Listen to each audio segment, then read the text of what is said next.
Hello friends, how are you all? I hope you all are doing great.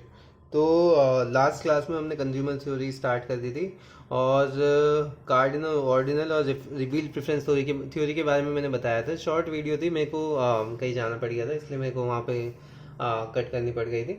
हाँ, तो anyway तो last class में ये हो गया था, ये किसने दी थी? कार्डिनल आपके एल्फ्रेड मार्शल ने दी थी, और ये दी थी आपके हिक्सन हेंसन ने, और ये दी थी आपकी पॉल सैमुअलसन से। ये तीनों इकोनॉमिस्ट थे। और इसमें क्या होता था, इसमें ये फ्री फ्रॉम आईसी थी। और कंज्यूमर कैसे रिवील करता था अपनी preference? Bye purchasing that bundle. ठीक है, फिर इसमें बताया था कि अगर E1 यहाँ पे आए और P1 क्या कहते हैं डिक्रीज हो जाए, तो ऐसे पाइवट हो जाती है, तो सभी को पता ही है। ठीक है, जब E1 यहाँ पे था और अगर E2 यहाँ पे आए, तो इसका मतलब ये है कि जब E1 परचेज करते E2 अफोर्डेबल था, तो इसका मतलब वो जो उसकी प्रेफरेंस थी इसमें ये थी कि E1 is greater than E2, ये उसकी प्रेफरेंस थी। पर जब उसने E2 परचेज करा, E1 तो अफोर्डेबल नहीं था, है ना। जब E2 उसने परचेज करा, E1 वाज नॉट अफोर्डेबल, तो इस केस में आपका नो प्रेफरेंस रिवील्ड आ गई थी। ठीक है, अब यहाँ पे दोनों केस में नो प्रेफरेंस रिवील्ड आएगी, क्योंकि जब E1 परचेज करा, E2 क्या कहते हैं, तुम आप अफोर्डेबल नहीं था, और जब E2 परचेज करा, E1 अफोर्डेबल नहीं था। तो यहाँ पे हम नहीं बता सकते कि कौन सी प्रेफरेंस है कंज्यूमर की। आइए इससे आगे केस देखते हैं।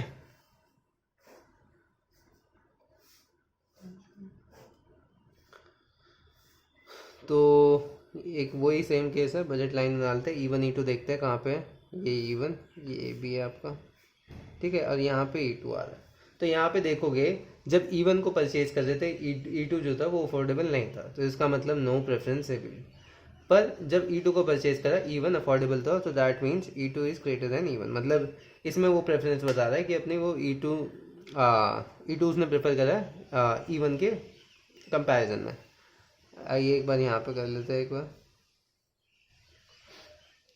ए बी, और यहाँ पे E1 ले लेता हूँ, यहाँ पे E2। तो अगर इसमें देखोगे चौथे केस में, इसमें क्या है, जब E1 को परचेज करा तब E2 अफोर्डेबल था, तो इसका मतलब E1 is greater than E2। और जब E2 को परचेज करा तब E1 क्या कहते हैं, अफोर्डेबल था, तो इसमें हो गया आपका E2 is greater than E1। ठीक है, तो इस प्रकार से कंज्यूमर अपनी जो है प्रेफरेंस को रिवील करता है। अब इसमें आगे कंसेप्ट आ जाता है एक एंडोमेंट का। तो पहले क्या होता था, पहले आपके पास जो होती थी वो मनी इनकम होती थी। अब इसके पास होगी एंडोमेंट। एंडोमेंट मतलब जो कंज्यूमर के पास ऑलरेडी है before going to the market. जैसे मान लो उसे एक तरीके से बार्टर मान लो कि उसे वीट और राइस खरीदने जाना है। ठीक है, और उसके पास किसी दो गुड की क्या कहते हैं एंडोमेंट है, तो मनी इनकम की जगह क्या हो जाएगा, जैसे मान लो दो गुड है, W1 W2। ठीक है, ये आपकी एंडोमेंट हो गई, W1 और आपकी W2। ठीक है, दो गुड उसके पास है, तो उसकी जो मार्केट वैल्यू है वही आपकी क्या हो जाएगी, मनी इनकम। एक तरीके से कुछ नहीं होगा, बस इतना सा चेंज होगा। वैल्यू ऑफ एंडोमेंट बताओ पहले तो। वैल्यू ऑफ एंडोमेंट क्या होगी कि जो कंज्यूमर के पास पहले से ही है, जिसके द्वारा वो क्या कहते हैं मार्केट में ट्रांजेक्शन करने वाला है। ठीक है, एक तरीके से मनी हो, जो मनी किसी और फॉर्म में है। पहले क्या आता था, P1 W1 plus sorry P1 X1 plus P2 X2 equal to M। अब M की जगह कुछ नहीं आएगा, वैल्यू ऑफ एंडोमेंट आ जाएगी P1 W1 plus P2 W2। तो इसका मतलब ये है कि उसके पास एक तरीके से वीट और राइस का एग्जांपल लिया था ना, तो ये हो गया वीट और ये हो गया राइस। तो जो प्राइस P1 P2 है, ये तो गिवन ही होंगे, क्योंकि आप वीट और राइस को ही क्या कहते हैं उसके बदले ही वीट और राइस दोगे। ठीक है, कुछ आपके पास ज़्यादा हो सकता है, कुछ आपके पास कम हो सकता है, वो आप बजट लाइन बना के हम बता देंगे। तो मान लो आपके पास एंडोमेंट कितनी हो गई, एंडोमेंट आपके पास थी 100 और 20। ठीक है, 100 किलो वीट थी, 20 किलो आपके पास चावल थे। अब यहाँ पे P1 और P2 देख लेते क्या दिया है। P1 दिया है 40, P2 दिया है आपका 100। तो वैल्यू ऑफ एंडोमेंट अगर निकालना चाहो तो क्या होगा, पहले तो P1 × W1 ये हो जाएगा 4000, और दूसरा हो जाएगा P2 × W2 2000। तो वैल्यू ऑफ एंडोमेंट आपकी आ गई 6000। ठीक है, यहाँ तक कोई दिक्कत नहीं, आगे बढ़ते हैं। अब यूटिलिटी फंक्शन आपको दिया हुआ है, वेल बिहेव नॉर्मल ले लेते हैं, X1 × X2। अब यहाँ पे क्या आ जाएगी, आपकी X1 की वैल्यू आ जाएगी 6000/2 × 40 इज 75, और X2 की वैल्यू आ जाएगी 6000/2 × 100 विच इज इक्वल टू 30। ठीक है, ये आ गई X1 X2 की वैल्यू, और ये ऐसे कह लीजिए इक्विलिब्रियम क्वांटिटी आपकी। अब यहाँ पे जो ग्रॉस डिमांड है, अगर ग्रॉस डिमांड में अगर देखूँ, तो ग्रॉस डिमांड आपकी क्या हो गई, यही हो गई आपकी X1 X2 कितनी हो गई 75/50। पर हमें देखनी है अब नेट डिमांड। नेट डिमांड कैसे पता लगेगी कि जो एंडोमेंट में से माइनस करेंगे, ठीक है।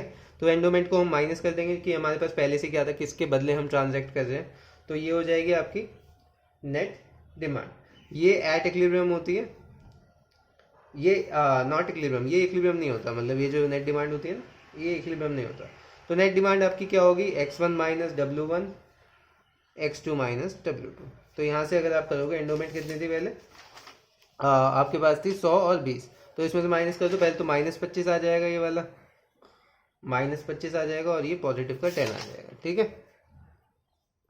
तो इसका मतलब जहाँ पे आपका जो ये जो नेट डिमांड है वो अगर पॉजिटिव हो जाती है, ये या तो पॉजिटिव होगी या नेगेटिव होगी। अगर पॉजिटिव होती है तो इसका मतलब ये है कि भाई आप बायर है, और अगर नेगेटिव होती है तो सेलर है। अब पॉजिटिव बायर कैसे है, अब यहाँ पे अगर देखोगे पहले यहाँ पे 20 था W2 और यहाँ पे आपको चाहिए कितना 30, तो आप पॉजिटिव का 10 बाय कर रहे हो, तो ये आप इसमें बायर हो, और वाइस वर्सा उसी केस में आप सेलर हो जाओगे दूसरे केस में, ठीक है। और बजट कंस्ट्रेंट अगर मैं बताऊं in terms of net demand, तो ये हो जाएगा आपका P1 x1 minus W1 plus P2 x2 minus W2 is equal to 0। यहाँ पे वैल्यू भी रखोगे तो क्या कहते हैं इसकी जो है 0 आएगी, और अगर एक नेगेटिव है ना तो दूसरा पॉजिटिव आना ही आना चाहिए, ठीक है। और एक बार डायग्राम भी बना लेते हैं, उससे और क्लियरिटी आ जाएगी आपको। ये हो जाएगा x2 ये हो जाएगा आपका x1, ये आपका बजट लाइन बन जाएगी। यहाँ पे क्या इंटरसेप्ट आएंगे 60 और 150 के, अगर आप बनाएंगे तो। और ये आपका यहाँ पे ले लो 20, यहाँ पे आपका आ जाएगा कितना, यहाँ पे आपका आ जाएगा 30, ठीक है, जो ये क्वांटिटी आई है। और 30 के साथ कौन सी क्वांटिटी थी, 75 की, और 20 के साथ थी आपकी 100 की, ठीक है। तो ये तो आपका W1 था, ये आपका x1 है, और यहाँ से यहाँ वो सेल कर रहा है, ठीक है, वो सेलर है। अब उसे यहाँ से यहाँ चाहिए, तो इसका मतलब यहाँ पे वो बायर है, उसके पास है इतना, चाहिए इतना, तो इतने का वो आपका बायर हो गया, और IC1 आपका यहाँ पे ड्रॉ हो जाएगा, ये हो जाएगा आपका E1, ठीक है। अब बहुत अच्छे से समझ में आ गया होगा, आइए आगे बढ़ते हैं। तो अगर इनकी डेफिनेशन के बारे में बात करूँ तो ग्रॉस डिमांड क्या हो गई, it is the amount of good that consumer actually consumes, while net demand is the difference between, एक सेकेंड, हाँ, while net demand is the difference between gross demand and the endowment. और gross demand हमेशा positive होगी, but net demand जो होगी वो positive भी हो सकती है और आपकी नेगेटिव भी हो सकती है, ठीक है। बाकी सब मैंने बता ही दिया। बजट कंस्ट्रेंट कैसे बनेंगे, जो आपका नेट डिमांड के टर्म्स में अगर बनाना है तो वो कैसे बनेगा, वो सारा मैंने यहाँ पे आपको एक्सप्लेन कर ही दिया। तो आइए एक और न्यूमेरिकल कर लेते हैं और क्लैरिटी आ जाएगी। इस बार ले लेते हैं हम परफेक्ट सब्स्टिट्यूट ले लो, चलो 5x1 plus x2। Good one वही आपका वीट और राइस लेंगे, और गुड टू राइस हो जाएगा। एंडोमेंट की बात करूँ तो आपके पास पहले से ही 100 और 20 है, और P1 आपका 40, P2 आपका 100। अब इसमें क्या करते थे, इसमें 3 केस होते थे। अगर इसमें आपको निकालना है तो 3 केस MRS को प्राइस रेशियो से कंपेयर करते थे और फिर देखते थे क्या हिसाब आता था। तो यहाँ पे अगर MRS देखो, MRS तो 5 आ जाएगा, यहाँ से मेरे को साफ दिख रहा है MRS तो आपका 5 हो गया। और ये P1 बाय P2 से करो, P1 आपका 40, 4 बाय 10, 2 बाय 5, तो ये बड़ा हो जाएगा भाई आपका P1 बाय P2 से। इसका मतलब क्या है कि x2 तो जो हो गया वो 0 हो गया, और सारे जो मनी इनकम है वो x1 पे कर दी, विच इज़ 6000 बाय 40, 600 बाय 4 कर लो, 150 आ जाएगा आपका, ठीक है। x1 आपका आ गया 150। अगर आप ग्रॉस डिमांड की बात करो यहाँ पे, तो ग्रॉस डिमांड क्या आ जाएगा, x1 x2 which is 150 and 0, ठीक है। यहाँ तक कोई दिक्कत नहीं है। आइए फिर आगे बढ़ता है। हाँ, फिर आ जाती है आपकी नेट डिमांड। नेट डिमांड कैसे आती थी आपकी, x1 minus W1 x2 minus W2। ये क्या हो जाएगा आपकी, x1 आपको पता ही है x1 कितना है, 150 है, ठीक है। और पहले से कितना था आपके पास 100, तो ये हो जाएगा आपका 50। और दूसरे केस में आपका क्या हो जाएगा, x2 0 माइनस 20, ये हो जाएगा -20, ठीक है। तो ये हो गया हमारा क्वेश्चन। और ग्राफ बना लीजिए, लास्ट में ग्राफ सब में बनाना। ये आपकी बजट लाइन हो गई, इसमें इंटरसेप्ट वही आएंगे। आपका कितने का इंटरसेप्ट आएगा, 60 और 150 का। और यहाँ पे ये ए भी मान लो, ये IC1 हो गया, यहाँ पे E1 आ गया 150, 0। और एंडोमेंट कितनी थी आपकी 20, 100। ठीक है। तो यहाँ से यहाँ तक देखोगे तो सेलर है, और यहाँ से यहाँ तक देखोगे तो आपका बायर है। तो आशा करता हूँ आपको ये बहुत अच्छे से समझ में आ गया होगा, ठीक है। और ये यहाँ नहीं आएगा, सॉरी, ये यहाँ ये जीरो आया ना, तो ये यहाँ पे ये दिखाओगे, ये वाला पार्ट 0 से 20 का, ठीक है। -20 तभी तो आएगा, और इसकी एरो यहाँ पे दिखानी होगा। चलो कोई नहीं, ये तो छोटी मोटी चीज़ है। हाँ, बाकी अब आपके लिए क्या कहते हैं, परफेक्ट कॉम्प्लीमेंट का भी बता देता हूँ जल्दी से।